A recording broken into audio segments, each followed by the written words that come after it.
Obviously, we didn't start businesses just to like constantly recoup our initial investment. We started businesses because we wanted to generate a profit. And in all actuality, you need to generate a profit if you ever want to get to the point where your business is able to sustain itself while also being able to pay you a salary, okay? I'm gonna hold y'all hand while I say this.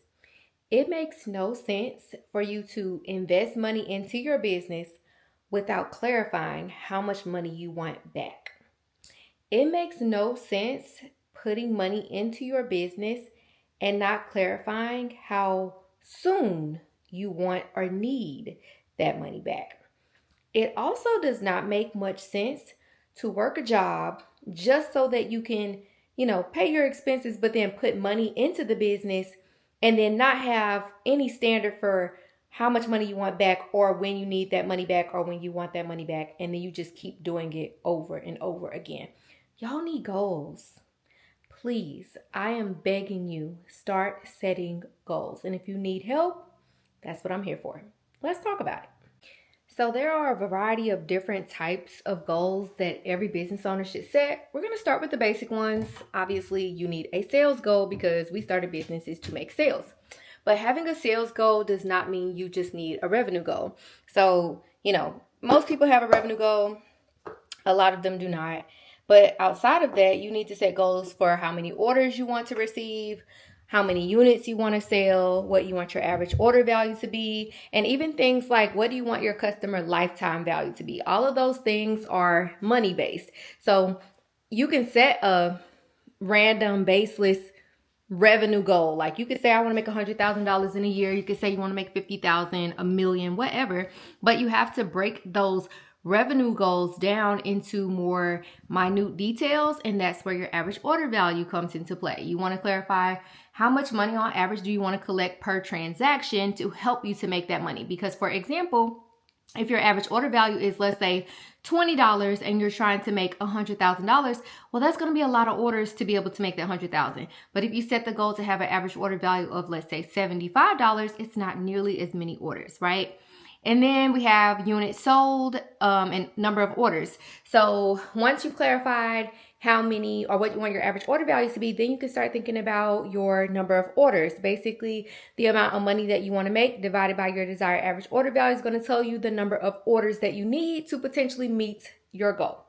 Units sold is all about the amount of inventory you need to sell or want to sell per transaction. So for example, you can say with a $75 average order value, I want to sell one item, which means that every item that you sell needs to be priced at least $75 or more in order for you to have an average order value of $75 or more.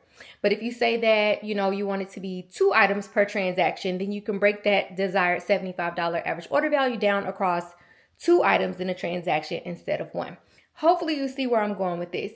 A sales goal without you clarifying the smaller details of that revenue goal, without clarifying the smaller details, is just basically a dream at the end of the day. So the next type of goals that you will need are going to be marketing goals. So marketing goals are important because marketing is what's going to help you to actually meet your revenue goals. You have to actually market and promote your business and promote your products or services in order for you to have the potential likelihood of making the money that you desire to make. So most people will tell me, I set a goal for how many followers I wanted to get.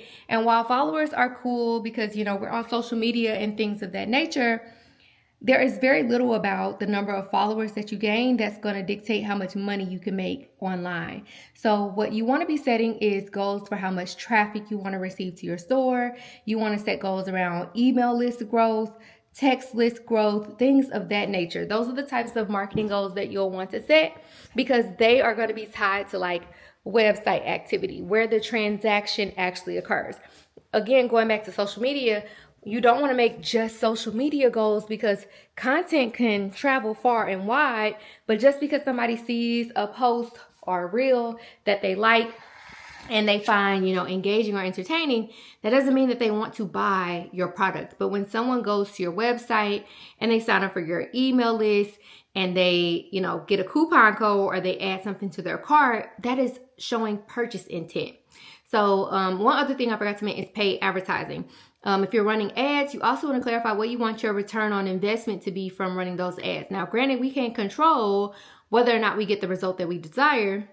However, you do want to have a goal for what you want those numbers to look like so that as you're running the ads, you can say to yourself, okay, this is doing good, or this is doing bad, or this is in alignment with what I was hoping for or not. Okay, so we got sales goals, and we got marketing goals. Let's move on to the next set of goals. Okay, so we're halfway through this video, and I hope that you're catching what I'm putting down. I hope that you're starting to realize the importance of setting goals in your business, but you may be realizing that you need help with that. So I'm actually hosting a challenge from December 17th through the 19th. It's $9 for you to join. It's called the Path to Profit Challenge, and I will be spending 3 days straight helping you to create a clear path forward for 2025. So if you need help creating a clear path forward, click the link in the description to sign up for this challenge before time runs out.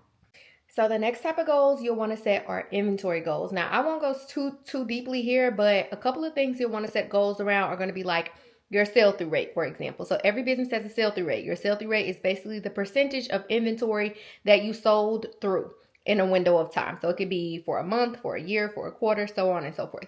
So the reason you want to set a sell-through rate goal is because often it's unrealistic for you to set goals to sell 100% of your inventory. Even if you look at past months or past years, past quarters, let's say you look at the last 365 days, you may find that your sell-through rate was, let's say, 50%, meaning that from the amount of inventory that you started with, you sold 50% of that inventory, which means you were left with 50% of it after 365 days. This is really important because while most people will tell themselves they're doing a bad job because they're not selling out of their inventory, it could simply be that it's unrealistic for you to sell through 100% of your inventory. So you could set a goal to have a sell-through rate of, let's say, 65% if it has traditionally been only 50%.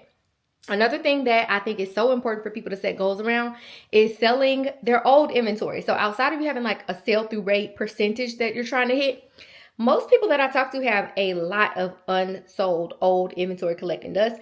And a big problem within that is that they don't know how much money they've already invested in it. They don't know the retail value of that inventory. And it's really important for you to know those things so that you can set a goal for it. Instead of being emotionally invested in, the money that you thought that you were going to make or the profit that you thought that you were going to collect, you could simply tell yourself, I would be okay if I just break even, but you would need to know how much money you have invested in order to know how much money it is your break even amount. Or you could say, I just want to sell X quantity of this product at whatever dollar amount so that I make, let's say, $5,000 or something like that. Maybe $5,000 would be cool. And now you don't have to have that like added pressure of trying to sell all that inventory. Okay.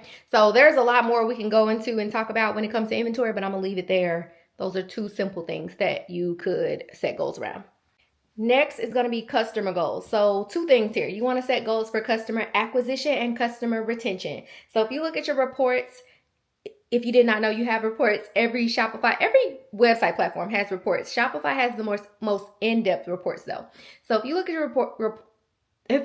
your reports, you're going to see that your customer base is divided into one-time customers and returning customers, okay? And again, you can look at that across a month, a quarter, a year, so on and so forth.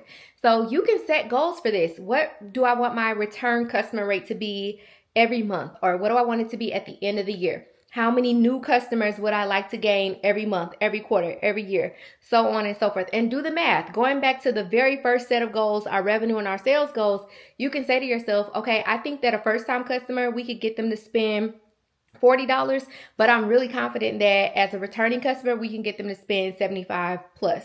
Okay, so you can set goals for these things as well. What do you want those numbers to look like? Instead of it just being like, I just want new customers, I just want 5 orders, like sit down and map these numbers out.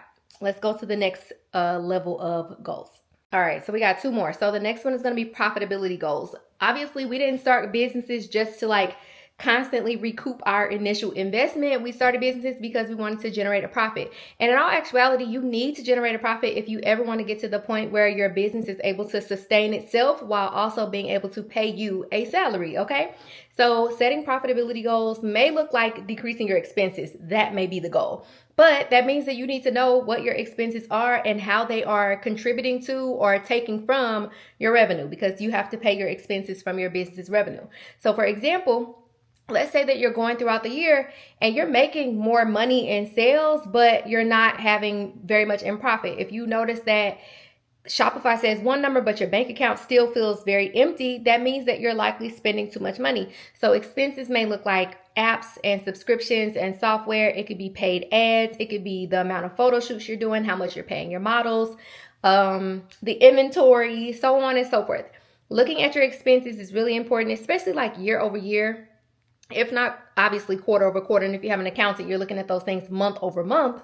It's so important to look at that because your expenses are going to set the tone for whether or not your business as a whole is profitable. I find that a lot of people are looking at like each item individually and they're saying to themselves, oh my God, like I'm not going to make enough profit on this item, that item, so on and so forth. But you have to look at your business as a whole. One singular item is not going to make the dent that you think it's going to make in your overall profitability.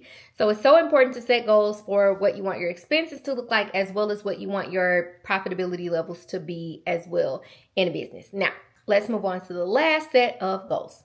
So the last set of goals that I think that you should set are going to be brand awareness goals. So having a visibility strategy is really important as a business owner. And I find that, again, most people just set goals for how many followers they would like to gain. But visibility is not just about followers. In all actuality, you can make your business visible to tens of thousands, if not, hundreds and millions of people, and they never follow you. And guess what? You should be okay with that as a business owner, because our goal is not to necessarily have the largest social media following.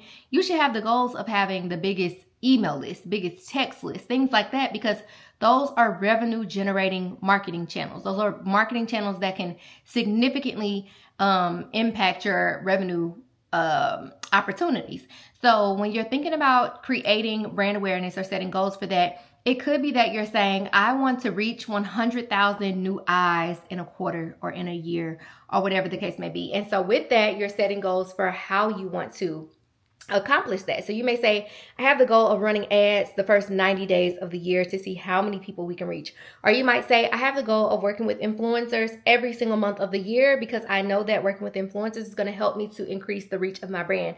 Or maybe you invest in PR, or maybe you do like a sponsorship, or maybe you as the founder, you get featured on a podcast or in a local magazine or on the local news, so on and so forth. You're setting goals for tactics that you would like to employ to potentially be able to get your brand in front of more eyes, regardless of if they follow you on social media or not. All right, guys, so I hope you enjoyed this video. Again, I hope you now understand to some extent the importance of setting goals, because honestly, when you're just out here operating your business without any clear goals, you just wishing, and wishes don't always come true, honestly, truly, okay? Now, no, goals don't always work out, but you're a lot further ahead with a goal than you are with the dream, okay?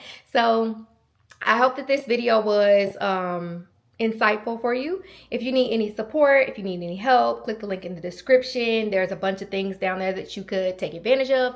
Of course, sign up for the Path to Profit Challenge if it's not too late. I don't know if we'll put the replay in there. I don't know. I have no idea. But hope you guys enjoyed this video. Make sure you like, comment, and subscribe, and I will see you in the next one. Bye.